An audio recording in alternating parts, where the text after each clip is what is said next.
Ya, Assalamualaikum warahmatullahi wabarakatuh. Di sini kami dari case study 7 yang mendapatkan data Maventoys Analytics.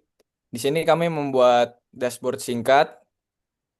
Ya, di sini kami akan memperkenalkan diri terlebih dahulu. Nama saya Radian Putra dengan NRP terakhir 018 dan Dan teman saya saya. dan saya Arya Avani dengan NRP terakhir 041. Ya, di sini kami membuat dashboard untuk data Maventoys Analytics yang dimana pada halaman pertamanya yaitu halaman overview dan profitabilitas. Di sini kita dapat mengganti tahun dan lokasi. Ya, bisa dipencet tahunnya. Ya, dalam data ini terdapat dua tahun yaitu 2022 dan 2023 dan lokasi. Ya, lokasinya ada downtown, komersial, airport dan residential. Di mana total revenue-nya itu ada di 14 juta, 14,4 juta dan total profitnya di 4 juta. Di mana total unit yang terjual ada 1.090.565 dengan rata-rata profit margin sebesar 27,8%. Di sini kami membuat visualisasi profit per kategori produk, di mana profit tertinggi itu ada pada toys sebesar 1 juta dolar dan margin profit per kategori tertinggi ada di elektronik sebesar 44%.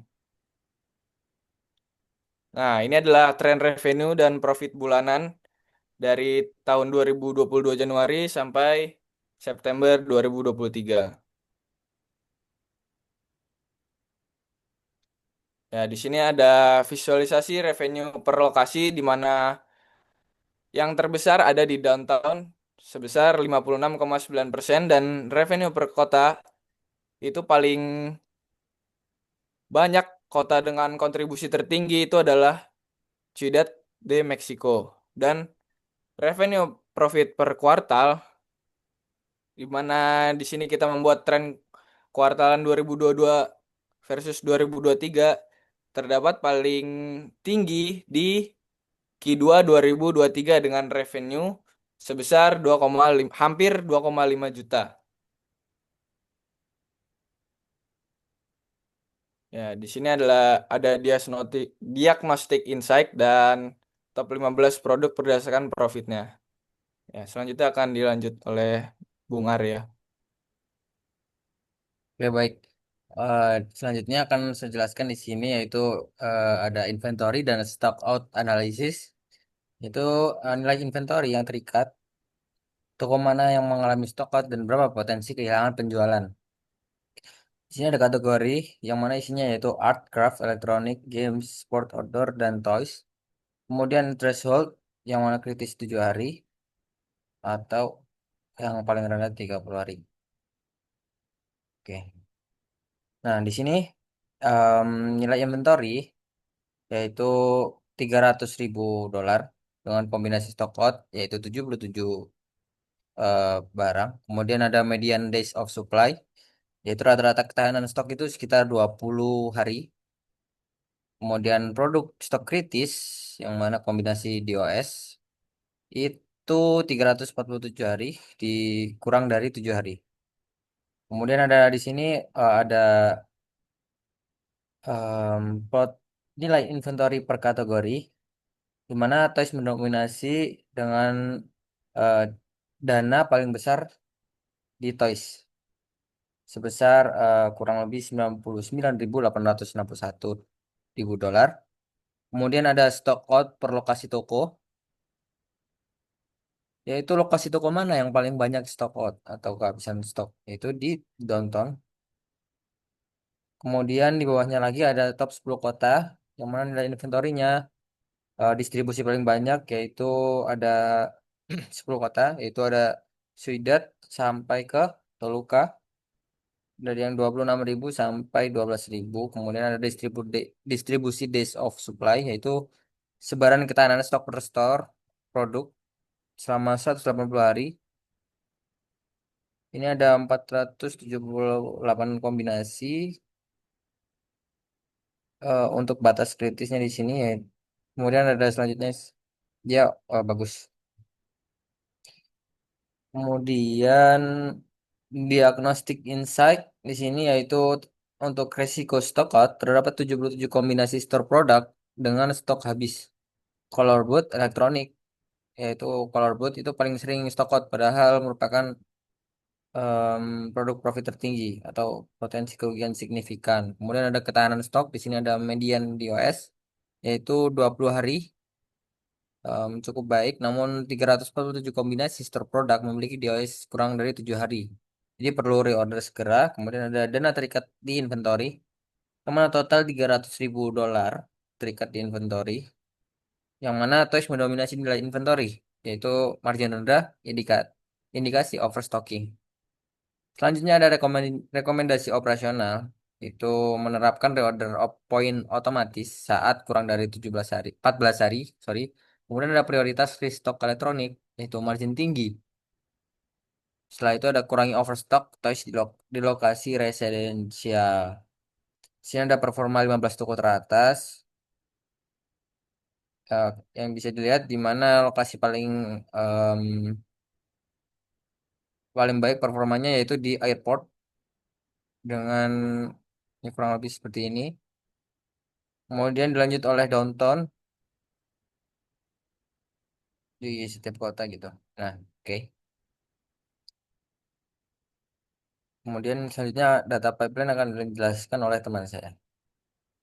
Ya, ini adalah data pipeline yang kita lakukan. Kita mengekstrak data dari 4 file CSV, sumber data mentah yang dimana filenya itu ada sales CSV yang isinya adalah transaksi penjualan, produk CSV yaitu master produk, store CSV yaitu master toko, dan inventory untuk stok per toko produk yang dimana dalam sales CSV itu terdapat kolom utama yang dimana kita menggabungkannya menggunakan sales ID dan store ID dan produk ID.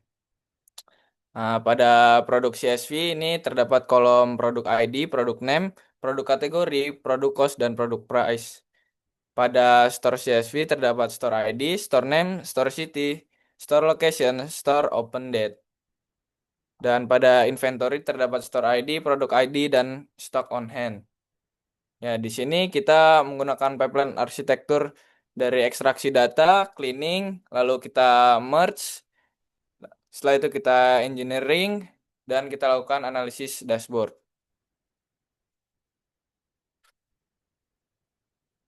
Ya, dari keempat CSV ini kita mendapatkan total data sebanyak 940.000 baris data mentah dari 4 file CSV.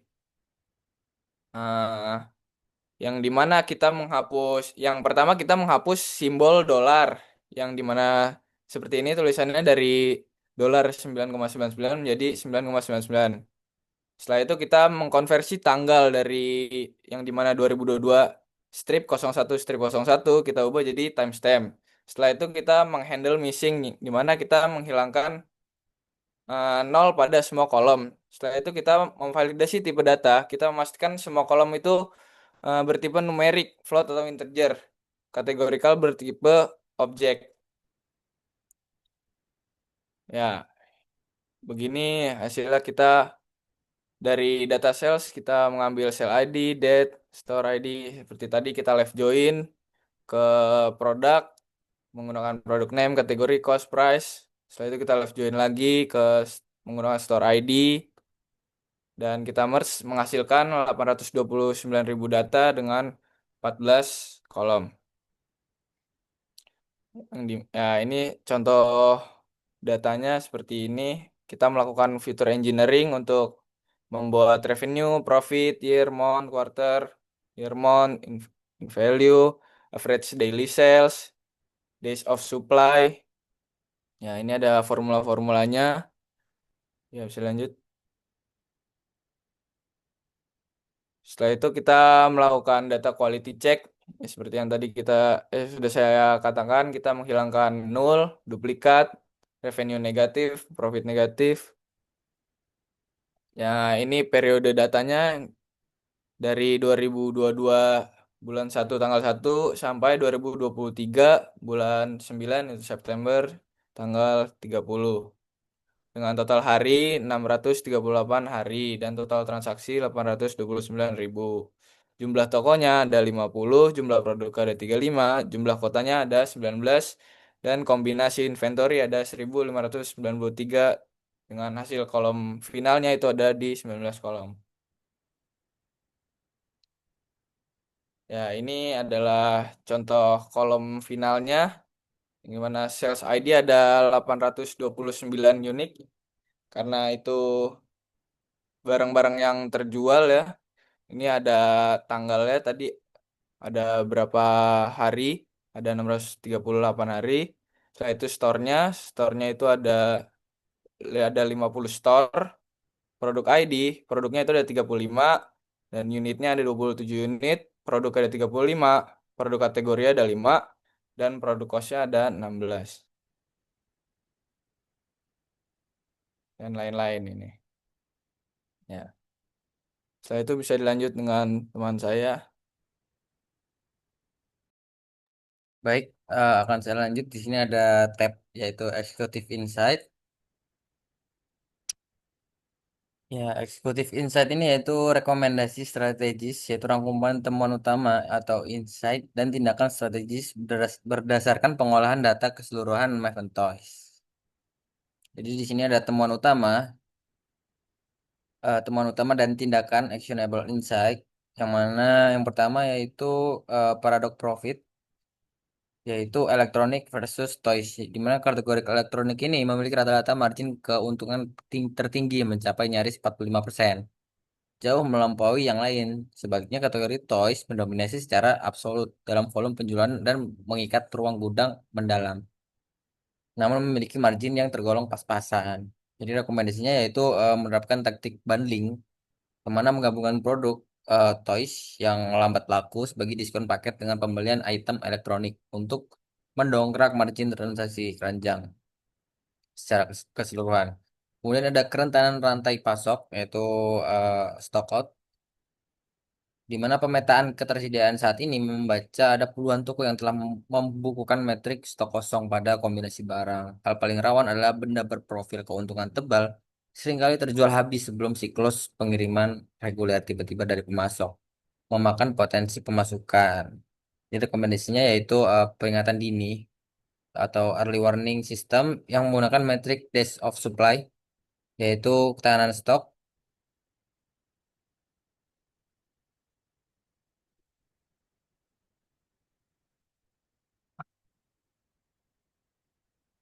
Tahanan stok harus dimanfaatkan tim logistik untuk mendanai inventory sebelum kurun batas 10 hari terakhir.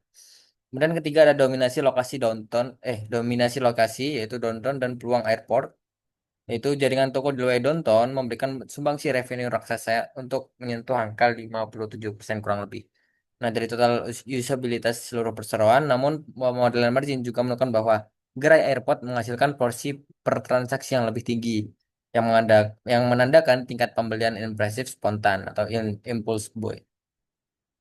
Rekomendasi strategis yaitu mengoptimalkan alokasi logistik prioritas ke downtown. Kemudian selain itu buka perluasan stand skala kecil ekspres, yaitu kios pop-up di area check-in airport yang diisi merchandise premium berukuran kecil untuk dibawa ke pesawat. Kemudian yang terakhir itu adalah lonjakan musiman atau festive seasonality, yang mana diagnosis data berbasis data waktu menyoroti adanya siklus perputaran tajam yang sangat terfokus di ambang gerbang waktu liburan tengah tahun. Eh, serta ke serta terutama kuartal 4 yang menjadi tumpuan utama penciptaan omset. Nah, rekomendasinya yaitu fase persiapan tidak boleh dimulai pada bulan November. Modifikasi kalender distribusi gudang pusat ke depan, pemajukan restock material musim, yaitu festival maju 1,5 hingga 2 bulan, mulai dari pertengahan kuartal 3, guna menepis naiknya biaya transportasi saat kuartal akhir. Baik, mungkin itu insight yang bisa didapat dari Macintosh Analytics. Mungkin penutupan akan dibawa oleh Mas Patrut. Terima kasih. Ya, sekian presentasi dashboard kita. Ya, terima kasih.